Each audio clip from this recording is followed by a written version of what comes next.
ஒருமுறை அர்ஜுனரும் கிருஷ்ணரும் பாண்டவர்களின் கொடைத்தன்மை பற்றி பேசிட்டு இருந்தாங்க. அப்போது அர்ஜுனன் கிருஷ்ணரிடம் கேட்டான், வாசுதேவரே, என் அண்ணனும் தான் தானம் தர்மம் செய்கிறார், ஆனால் மக்கள் அனைவரும் கொடுப்பதில் சிறந்தவன் கர்ணன் என்கிறார்களே, ஏன் என்று கேட்க கிருஷ்ணர் அமைதியாக சொன்னார், ஆம், அது உண்மைதான். நான் வேண்டுமென்றால் நிரூபிக்கிறேன். என்னுடன் வா என்று பாண்டவர்களையும் அழைத்து சென்று 2 தங்க மலைகளை உருவாக்கினார். பாண்டவர்களிடம் ஒரு மலையை ஒப்படைத்து, இன்று சூரியன் மறைவதற்குள் இந்த மலையை முழுவதுமாக தானமளித்திட வேண்டும் என்றார். அந்த மலையை வெட்டி வெட்டி ஊரில் உள்ள அனைவருக்கும் கொடுத்தார்கள் பாண்டவர்கள்.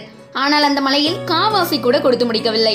சூரியன் அஸ்தமனமாக 10 நிமிடம் இருந்தது. அப்போது கிருஷ்ணர் கர்ணனை அழைத்து, இந்த மலையை பொழுது சாயவிருக்கும் இந்த சில நிமிடங்களில் யாருக்காவது கொடுக்க முடியுமா என்றதும் தலையை ஆட்டியபடி மலையின் அருகே சென்றான் கர்ணன். அங்கு அவ்வழியாக சென்ற வழிபோக்கனை அழைத்து, இந்த மலையை நீயே வைத்துக்கொள் என்று கொடுத்துவிட்டு அரண்மனை நோக்கி சென்றான். சூரியன் மறைந்தது. கிருஷ்ணர் பாண்டவர்களை பார்த்து புன்னகைத்தார். கர்ணனுக்கு தானம் செய்ய வேண்டும் என்ற எண்ணம் மட்டுமே இருந்தது. அதை எப்படி செய்ய வேண்டும் என்ற எண்ணம் இல்லை என்றார் வாசுதேவர்.